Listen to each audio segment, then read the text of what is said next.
বার্তা এক নজর, সবার খবর সমান নজর। পান্ডুয়ার একটি পুরনো বাড়ি থেকে দুটি চন্দ্রবোড়া উদ্ধার করল পশুপ্রেমী চন্দন ক্লেমেন্ট সিং। পান্ডুয়ার বিবেকানন্দ নগরে একটি পুরনো ভাঙা বাড়ি থেকে দুটি চন্দ্রবোড়া উদ্ধার করলেন এক পশুপ্রেমী। এদিন দুদিন ধরে এলাকার বাসিন্দারা ওই বাড়িতে সাপ দুটোকে দেখতে পান। দেখার পর এলাকার মানুষেরা আতঙ্কের মধ্যে দিন কাটান। বেলা হতেই সেই সাপ দুটোকে দেখতে এলাকার মানুষেরা ভিড় জমান। এলাকায় রয়েছে ঘনবসতি এলাকায়, তাতে আরও তাদের চিন্তা বাড়ায়। অবশেষে খবর দেওয়া হয় সাংবাদিক রাজেশ দেবনাথের কাছে। পরে খবর যায় ব্যান্ডেলের পশুপ্রেমী চন্দন ক্লেমেন্ট সিং এর কাছে। কিছুক্ষণ পর তিনি গিয়ে সেই পুরনো ভাঙা বাড়ি থেকে সাপ দুটোকে উদ্ধার করেন। পরে স্বস্তির নিঃশ্বাস ফেলেন এলাকাবাসীরা।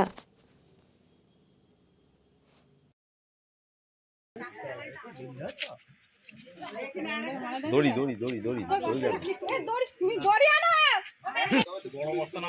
দড়ি দাঁড়াও না,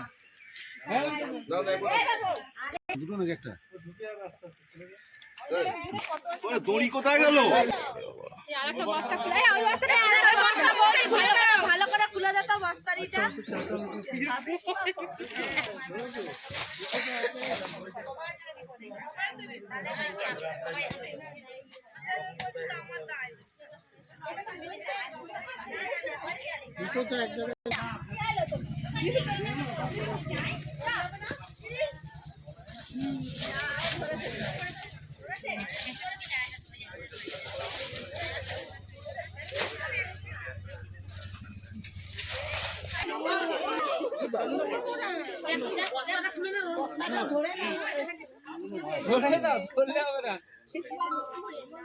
এরকম একটা লাশ খুঁজে পাইছিল।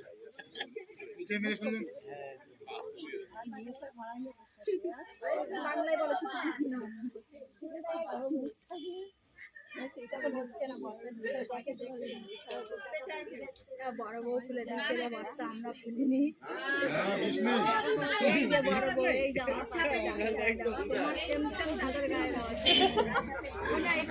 ডিফারেন্স আছে।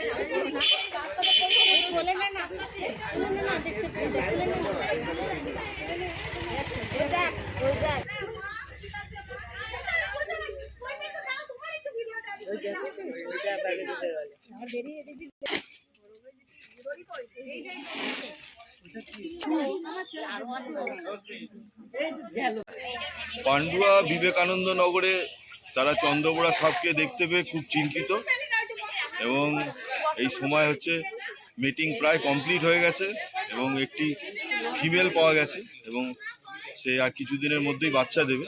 তো একটা পরিণত চন্দ্রবোড়া 40 থেকে 45টা বাচ্চা দেয়, এবং যে অঞ্চলে আছে সেখানে তো খুব সাবধান থাকা দরকার।